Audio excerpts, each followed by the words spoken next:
Welcome back, Canadian Baseball Network fans. It's been a while since we talked some Blue Jays, and it's certainly been an interesting month and a bit so far this season, Jackson. The pressure is ratcheting up in Major League Baseball. The Leafs are out, so all the focus goes to the Jays as usual. And I'm not sure if they want all the focus right now, but that's what we're going to be giving them today, Matt, with a very, very special guest. Yeah, pressure is the right word, even though it's only the beginning of May. And we're going to be speaking with someone that follows this team closer than just about anybody in Sportsnet's Ben Nicholson-Smith. We were thrilled to welcome from Sportsnet, Ben Nicholson-Smith. Ben, how's it going? It's going great. It's good to be talking baseball with you, and always interesting with these Jays, who I've been following pretty closely so far this year, of course. But fun to be talking with you today, Matt. Yeah, followed them for a long time now with the Leafs now out. It's all eyes on the Jays, I think. So let's talk a little bit about them. And before we get into specifics, let's talk a little bit about perceptions around this team that you've seen so far. And when I say that, I mean, is there a sense of frustration with how things have gone, urgency? I don't want to say panic because it is only May 6th, but what's the vibe around this team right now? Oh yeah, I mean, there's definitely frustration, and the vibe is nowhere near where you'd hope it would be at this point in the year. The players, of course, are aware that they're not performing to where they should be. I mean, we've heard guys like Chris Bassett talk about real frustration and say that he's pissed with where things are at collectively, and no one's gotten to the point of pointing fingers, but I think pretty clearly there's some flaws on this team, right? Whether it's the bullpen, which has been the worst in Major League Baseball, and the offense, which has been among the worst in Major League Baseball. So those are two pretty big parts of your team, right? If your bullpen and your offense aren't clicking, the starting rotation's been okay, and I think we'd expect it to be better moving forward. But this is not a baseball team that's playing close to its potential. And if they can't get things turned around, that's going to raise a lot of questions about where this season leads for the Jays. I found it interesting too on Friday, John Schneider's tone kind of changed from, let it play out to the time is now. What did you make of those comments, and where do you think that kind of came from so quickly from the previous weeks? Yeah, and we've heard stuff like this last year too, right? When the offense wasn't clicking, and then, toward the end of August, beginning of September, there were a lot of comments made along these same lines where it's like the urgency has to be now. We can't wait for it to happen. And, it's funny, right? Because what does that actually mean, to play with a sense of urgency? You don't want to be reckless on the bases. You don't want to be chasing every pitch. You still need to stay disciplined, as well as looking for that urgency. So maybe it's a mindset, maybe it's the preparation. Such a long season, and you can only make up so much ground in one at bat or even in one game. But I do think that there's a realization dawning on the Blue Jays, including John Schneider, that look, this is a tough league and you can't afford to fall too far behind. And so some things do need to change. A lot of that comes down to some of their best players like Vladdy and Bo. Obviously Vladdy had the grand slam on Sunday against the Nationals, but you need more than a couple big swings. You need consistent production from those guys to turn this thing around. Do you think, even though it is early May, that there's some serious pressure coming from the top down, and now Snyder may be starting to feel that? Because he has talked a lot about how much he does trust this team, and he seems genuine in saying that. But it really seems like the last couple of days, obviously the series loss to the Nationals isn't going to help. They're playing the Phillies coming up, then Minnesota and Baltimore. This is a pretty big stretch for this team. Do you feel like the pressure is really starting to ramp up on John Schneider? I think the pressure is there, and I think it should be there because this is Major League Baseball, and you need to win. And so, you can't just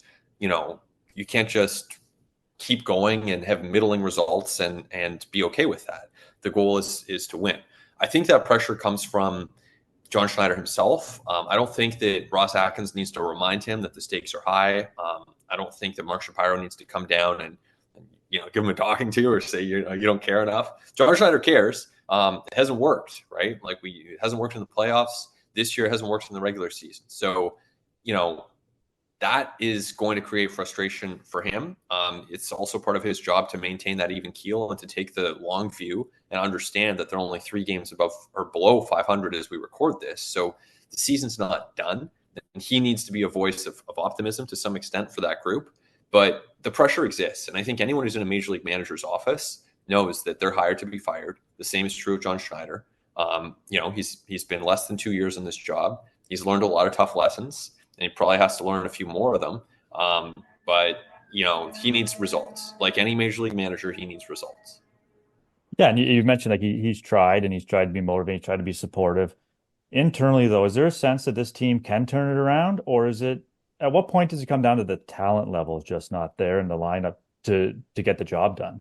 Yeah, I think that's a really good question. And you know, this is a point in the season where the Padres are kind of a different team and they go out and acquire Luis Arias, but basically you're not making trades this time of year.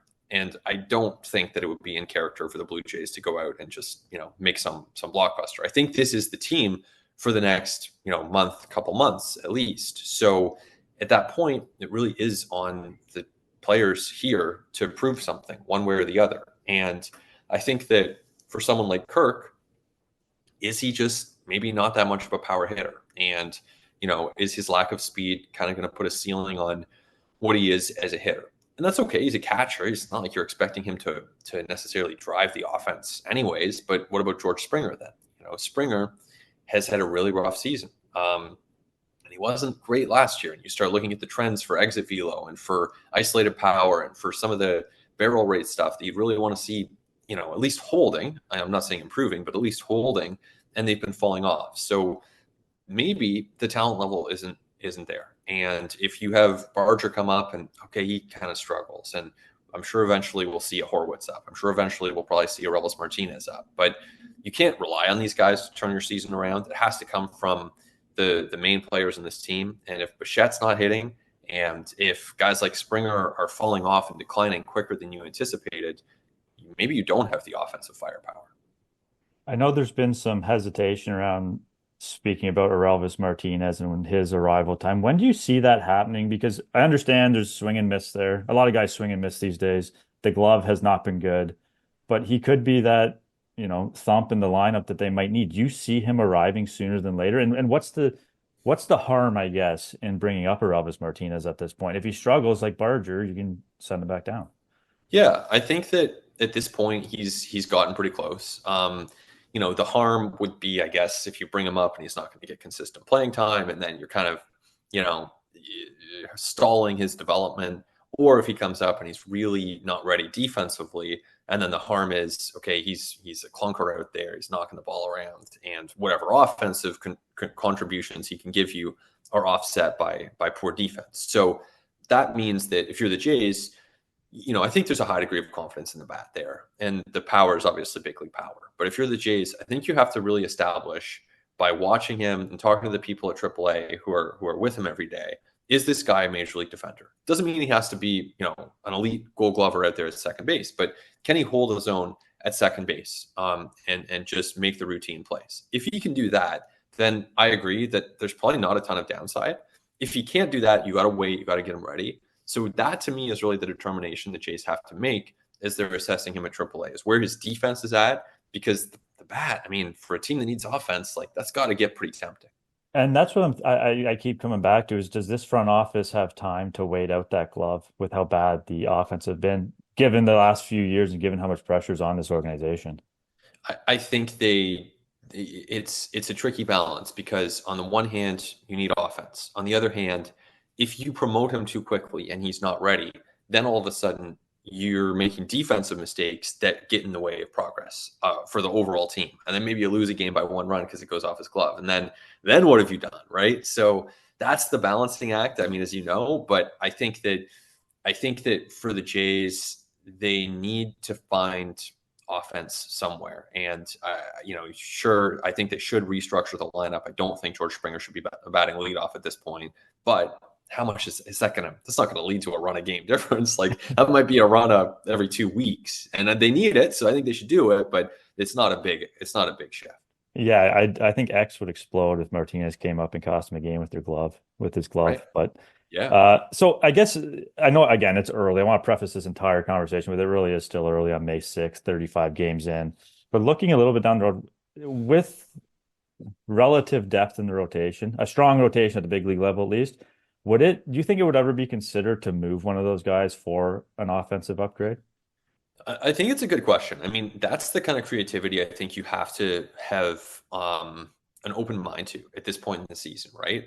It's just not a year that's going according to plan so far. So I'm not saying you get reckless and trade, Yusei Kikuchi for some scrub who's going to hit eighth, but you got to be open-minded to this stuff. I don't know that the moment for that is today because, we have questions at this moment surrounding Alek Manoah as he tries to get back to being a major league competent starting pitcher. And then beyond that, they have so many pitchers just injured, whether it's Tiedemann, Yariel Rodriguez, Bowden Francis, a lot of guys who are now on the sidelines. If you get to a point that, say, Yariel Rodriguez and Bowden Francis are healthy and Manoah is kind of ticking along to a point that you're happier with that, why not? Be open-minded, explore those possibilities. I don't know exactly what that would look like, but sometimes, you've got to get creative. And in 2015, when the Blue Jays were 50-51 approaching the trade deadline, not a lot of people were saying that they were going to trade for a shortstop. It seemed like they had the shortstop in Jose Reyes. And they went out there, they got creative, they made it happen. So I don't know exactly what that deal is for 2024, but sometimes creativity and unexpected deals can be really beneficial. And sometimes if your prospect pool isn't stacked with the kind of depth that you would hope it is, maybe you do have to be open to dealing off of the major league team. Well, I just look at like Luis Ariz for Pablo Lopez, that kind of a deal where it was really a win-win for both teams. Is something like that a potential? I know those deals are hard to come by and hard to iron out, but is something like that, could that be a solution to some of their issues? Yeah, I mean, I think you got to be open to that. Do you have any in mind? I've looked, I've kind of contemplated. Nothing's like totally jumped off the page to me, but I mean that's the job of a GM, is to be really creative. Yeah, I don't get paid enough to look. I haven't looked too close into it, but I'm sure as the season goes on, if the offensive struggles, I'll start to kind of dive into that. But I thought it was an interesting question. Baseball season is back underway, which means summer is right around the corner. And the place to be this summer for young baseball players is the Baseball Zone's summer camps. This July and August, the Baseball Zone is offering indoor and outdoor camps. It's a fantastic way for young athletes to improve their skills, make new friends, and of course have plenty of fun. They're also offering a summer membership this year that's unlimited summer camp access for $9.99. For more info and to sign up, head to thebaseballzone.ca. As far as, again, I'm going to stress it's early, but looking towards the summer, I think the record is here nor there, 16-19, 19-60. I think a lot of teams go through this up and down early in the year. But if this struggle continues through the summer, could you see this team being a seller based on their payroll and how much they've invested into this team, not only on the field, but at the Rogers Center as well?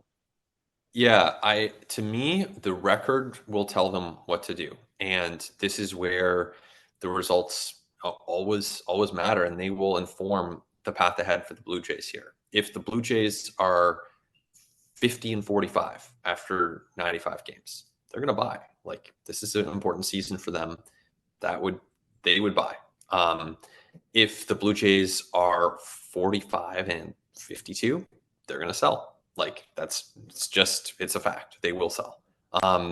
And that would start with Yusei Kikuchi and Jimmy Garcia, and then it would maybe go to other pending free agents like a Justin Turner, Danny Jansen. I mean, position players, especially veteran position player like Justin Turner, no one's going to give up a huge prospect for him anyway. So it doesn't mean you necessarily give these guys away, but you would listen at that point if you're well below 500. Where it gets really tricky, as you know, is like, okay, what if they're 49-50?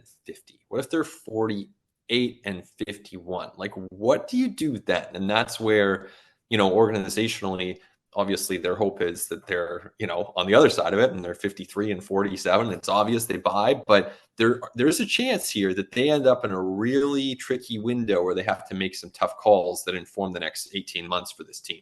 Yeah, and I think the expanded playoff format has kind of screwed all this up too, as far as what teams do. But I think was it 2015 when they traded for Tulowitzki? I think they were 51-49 at the trade deadline. So it's really hard to give up on it that early. I guess when I say sell, is without Guerrero and Bichette, locked up past next year, is there any chance there could be movement on those guys depending on how this all plays out? Sure. I mean, why not? I don't think that I think you have to be open-minded to it. I don't, obviously Ross Atkins will be asked about this at some point, and he will say that those players are really important to this organization. The Blue Jays believe in them, and they're open to long-term deals with them, and they don't want to concede on 2024. They think they can win this year. All that's true for now. But, again, in 2 months' time, if the Blue Jays are still under 500, then you're not going to hang up the phone. And Bo and Vlad are two very different players, right? Bo, first of all, he's got to get things going. So at this point, there's no chance of a trade because he's got to get things going. But let's say that Bo is doing his normal thing at the end of July. There would be a lot of value there because he plays a really tough defensive position. Not every contender needs a shortstop, but a lot of contenders need a shortstop or a second baseman. So there would be real value there.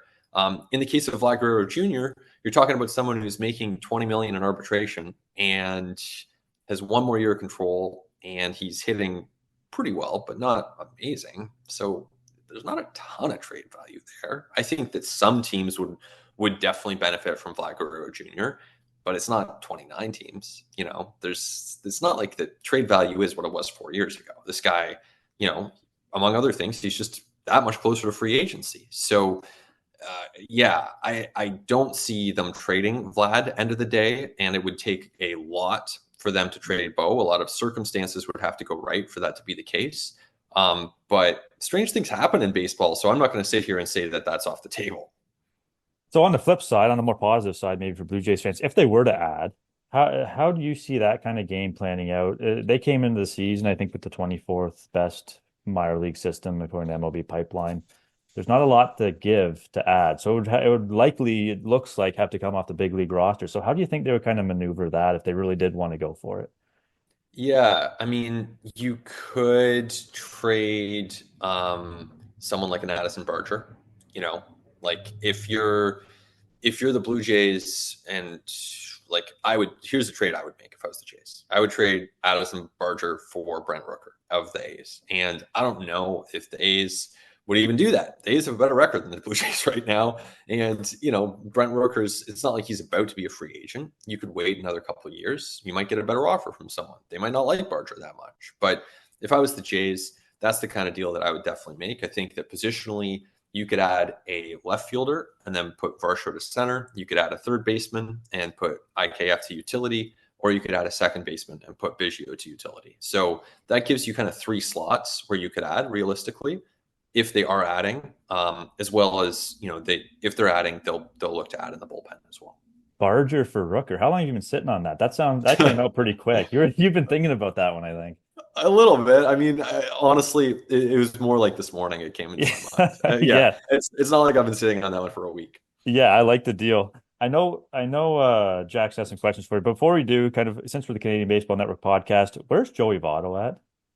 Yeah, I mean, that's a great question. So, I mean, last we heard, he is gradually working his way back from an ankle sprain that seems to have been more severe than we were led to understand at first when that occurred midway through March. I think it was March 18th, that he initially went down after hitting that home run off Zach Wheeler in spring training. And at the time, it seemed like it wasn't that serious, but he hasn't gotten into game action yet. He has worked, done some hitting off a tee, done a little light running, but it doesn't seem like he's been able to get to full effort. So the healing process has been pretty slow, and that's impacted things. And as a result, his return is not around the corner. He's nowhere near imminent to coming back. And, for baseball fans, for Canadian baseball fans, for Blue Jays fans, anyone who falls into any of those circles, I think you want to see Joey Votto back. And I definitely want to see Joey Votto back and on a major league field. And hopefully it happens because it would be such a cool story, but we're not close to that right now. We were talking trades, obviously talking, even extensions and stuff. I have a few questions for you. But you were talking about Vlad and Bo. Have there been any serious discussions about long-term deals with either of them? We haven't heard a ton from any outlets about that. I read a little bit of your work, maybe here and there, about obviously they extended Bo through arbitration, but beyond that, what kind of conversations have been had, if any? Yeah. As far as I'm aware, there haven't been serious talks that have taken place recently. I know that my colleague Shai Davidi reported last spring, so this is spring of 2023, that the Blue Jays and Vlad Jr. engaged in some extension talks that were a little more substantive. But again, that's more than a year ago now. And so I think it's going to be tough. I think that, mid-season, you rarely see extensions. Sometimes around the All-Star break, teams will sit down and get something done, but you're not going to extend Bo at this moment because he's just not hitting. It's just not when those things tend to happen. And let's say you get to the end of the year. Well, then those guys are 1 year away from free agency. And 1 year away, players tend to want to test the market. And I don't think it's a bad thing if they do test the market. And it doesn't mean that they can't re-sign with the Blue Jays because, of course, the Jays can be the high bidder. They can get those guys. But it's the extension isn't something I've heard any rumblings about that those guys are deep down the extension talks. And speaking of hearing rumblings, I want to ask you a little bit kind of about your job specifically and breaking stories and sort of the world of insiders, right? And the obviously, growing up, I read a lot of MLB trade rumors, right? The website, obviously, and you look at the NBA and Woj and Shams and sort of this whole like insider hype. From your perspective in baseball, sources and getting them and that whole world, can you take us a little bit behind the curtain and explain to a fan, like, how does the story get broken? When you say sources, this is happening. Take us behind the curtain a little bit if you can.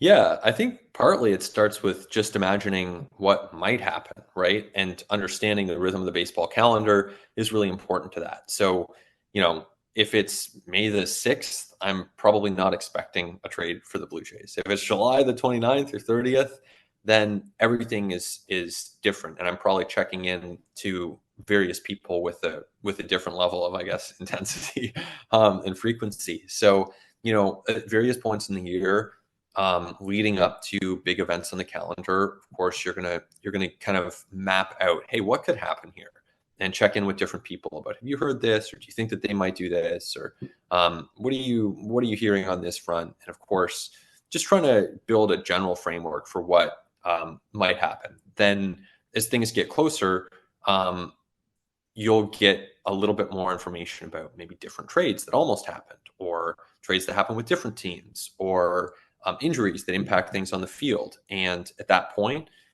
just kind of continuing to check in with those same people. And, for every tweet that you see with sources as the first, word of it, there are probably dozens of text message conversations happening behind the scenes that never end up on Twitter, that never end up anywhere else. And, those are sourced conversations as well, but they're just not as interesting. So they don't end up anywhere. So I think it's partly just having ongoing conversations with people who are really interested in, the goings on around baseball and specifically with the Blue Jays, and trying to piece things together from there.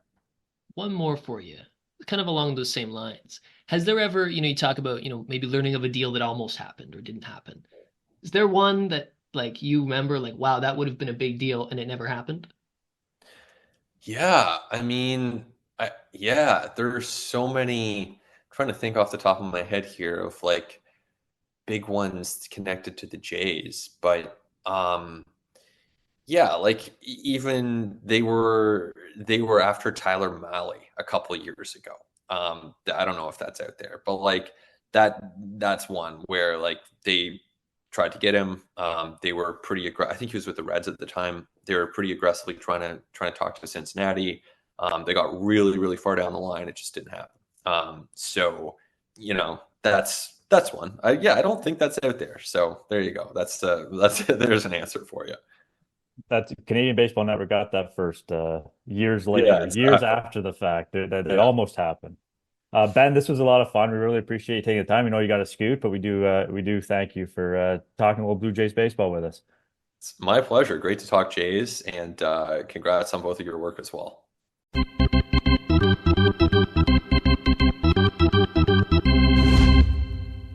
Take a deep breath, Jays fans. It's only the beginning of May. A long way to go, but definitely an interesting conversation there with someone that follows the team as close as anyone. Really cool to hear from him. I think a couple things stand out from that. Talk about Aurelvis Martinez, right?